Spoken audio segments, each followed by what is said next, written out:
Bíblia Sagrada, versão Nova Tradução na Linguagem de Hoje. Livro de Atos, capítulo 14. Em Icônio. A mesma coisa aconteceu na cidade de Icônio. Paulo e Barnabé entraram na sinagoga e falaram de tal maneira que muitos judeus e não-judeus creram. Mas os judeus que não creram atiçaram os não-judeus contra os cristãos. Os apóstolos ficaram muito tempo em Icônio, falando com coragem a respeito do Senhor Jesus, e o Senhor mostrava que a mensagem dele sobre a sua graça era verdadeira, pois ele dava a eles o poder de fazer milagres e maravilhas. Os moradores da cidade estavam divididos. Alguns apoiavam os judeus, e outros eram a favor dos apóstolos. Então os não-judeus e os judeus, junto com os seus chefes, resolveram maltratar os apóstolos e matá-los a pedradas. Quando Paulo e Barnabé souberam disso, fugiram para Listra e Derbe, cidades do distrito de Licaônia, e para as regiões vizinhas, e ali anunciaram o Evangelho. Em Listra e Derbe. Na cidade de Listra havia um homem que estava sempre sentado porque era aleijado dos pés. Ele havia nascido aleijado e nunca tinha andado. Esse homem ouviu as palavras de Paulo, e Paulo viu que ele cria que podia ser curado. Então olhou firmemente para ele e disse em voz alta: "Levante-se e fique de pé." O homem pulou de pé e começou a andar. Quando o povo viu o que Paulo havia feito, começou a gritar na sua própria língua: "Os deuses tomaram a forma de homens e desceram até nós." Eles deram o nome de Júpiter a Barnabé e o de Mercúrio a Paulo, porque era Paulo quem falava. O templo de Júpiter ficava na entrada da cidade, e o sacerdote desse deus trouxe bois e coroas de flores para o portão da cidade. Ele e o povo queriam matar os animais numa cerimônia religiosa e oferecê-los em sacrifício a Barnabé e a Paulo. Quando os dois apóstolos souberam disso, rasgaram as suas roupas, correram para o meio da multidão e gritaram: "Amigos, por que vocês estão fazendo isso? Nós somos apenas seres humanos, como vocês.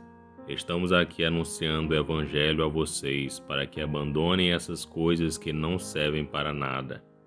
Convertam-se ao Deus vivo, que fez o céu, a terra, o mar e tudo o que existe neles.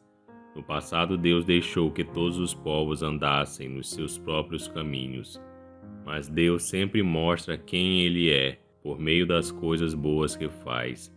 É Ele quem manda as chuvas do céu e as colheitas no tempo certo.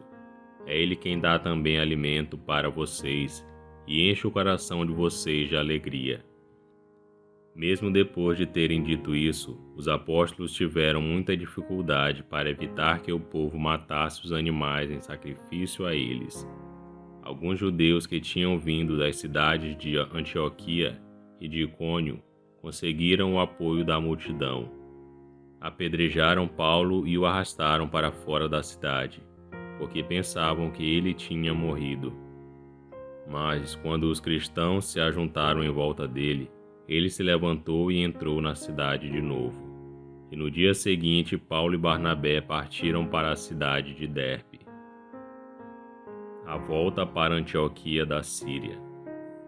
Paulo e Barnabé anunciaram o Evangelho em Derbe, e muitos moradores daquela cidade se tornaram seguidores de Jesus. Depois voltaram para as cidades de Listra, Icônio e Antioquia da Pisídia. Eles animavam os cristãos e lhes davam coragem para ficarem firmes na fé, e também ensinavam que era preciso passar muitos sofrimentos para poder entrar no reino de Deus. Em cada igreja os apóstolos escolhiam presbíteros. Eles oravam, jejuavam e entregavam os presbíteros à proteção do Senhor, em quem estes haviam crido. Então Paulo e Barnabé atravessaram o distrito da Pisídia e chegaram até a província da Panfilha. Anunciaram a palavra em Perge e depois foram para o porto de Atália. Dali foram de navio para Antioquia da Síria, onde eles haviam sido entregues aos cuidados de Deus para o trabalho que agora estavam terminando. Quando chegaram lá, reuniram as pessoas da igreja e contaram tudo o que Deus havia feito por meio deles. E contaram como ele tinha aberto o caminho para que os não-judeus também crescem. E ficaram muito tempo ali com os seguidores de Jesus. E esse foi o livro de Atos, capítulo 14. Curta o vídeo e inscreva-se no canal para você ouvir todos os dias um capítulo da Bíblia. Que Deus te abençoe.